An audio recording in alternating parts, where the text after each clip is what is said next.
Okay, so what I'll be talking to you about today are brains.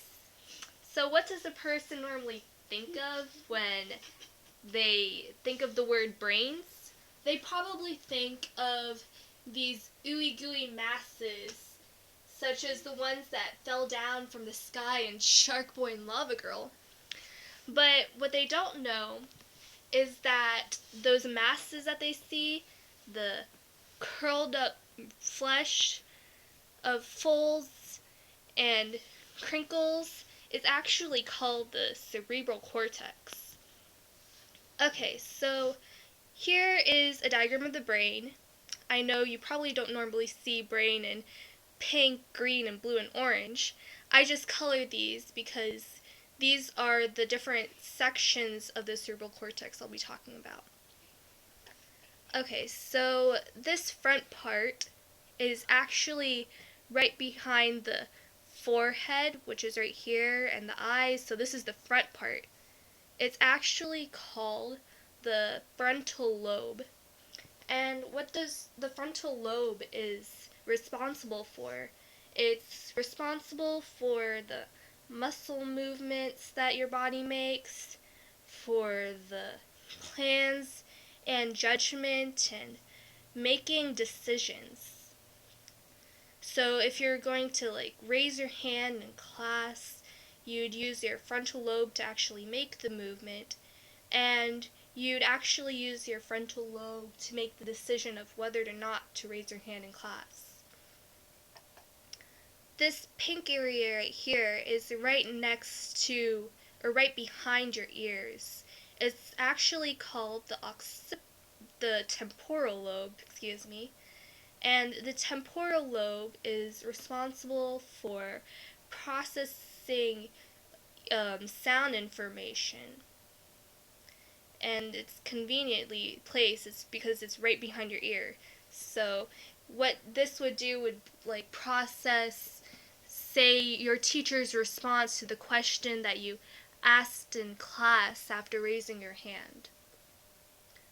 This is the back of your head. It's called the parietal lobe. And what this is responsible for is actually receiving sensory information, such as vision, spatial information, like how far an object is away from you.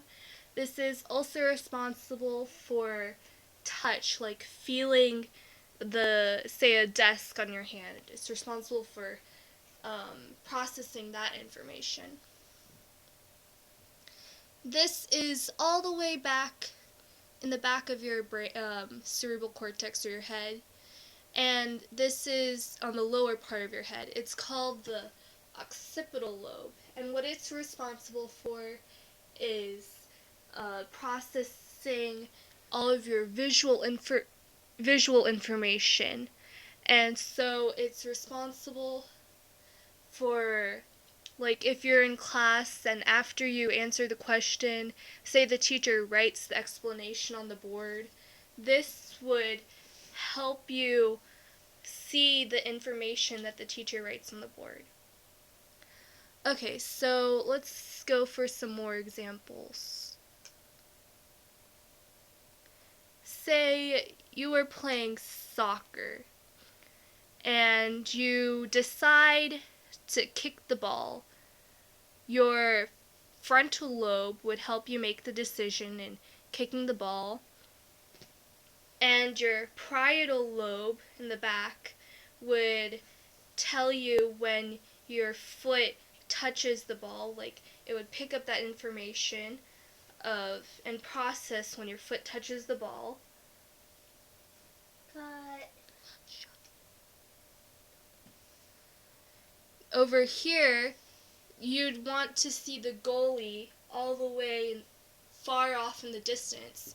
So your occipital lobe would receive all the visual information and help you process where the goalie is in your visual field. Going to the left. Your temporal lobe would process if the referee were to say blow the whistle to stop the game for a moment to call out a foul play. So the occipital lobe would help you process that information of actually hearing the whistle. Your frontal lobe again over here would, one second, I need to move the screen to the left. Your frontal lobe would help you process the information about making decision of who to kick the soccer ball to. So you wouldn't kick it to your opponent. Your frontal lobe would help you make the decision to pass it to a team member. And then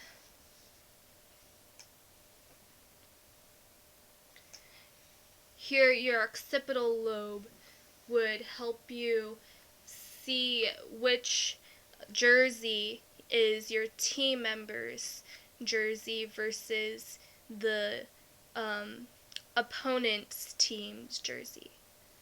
And that's it.